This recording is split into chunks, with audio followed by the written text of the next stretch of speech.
Vice Ganda admires Francine Diaz's beauty. Si Francine, ngayon lang kita natitigan ng matagal. Ang ganda-ganda pala ng mukha mo, no, Francine? Salamat po. Salamat. Kilig ka. Mukha kang Koreana. Kamsahamnida.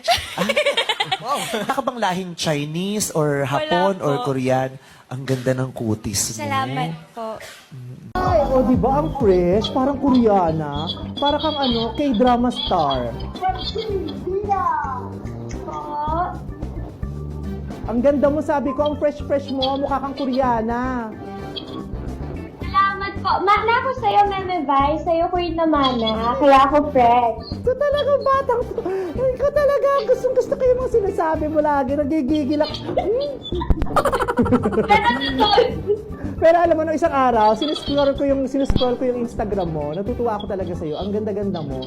Ang ganda ng skin mo. Gusto ko talaga yung ganda ni Francine. Pang K-drama. Paano po ako sa'yo, Meme Bay? Ha?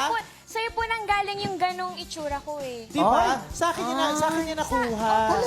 Ang ganda ng tanong ni Francine. Sing ganda niya. Favorite ko yan, si Francine. Fresh. Kamukha kayo. Di ba? Nakalak ko nga yan. Kasi tingin ko sa kanya mukha siyang Korean star. Ako, Yung mukha niya sa personal, yung pisngi, walang butas, walang pores. Mukha kang Korean star.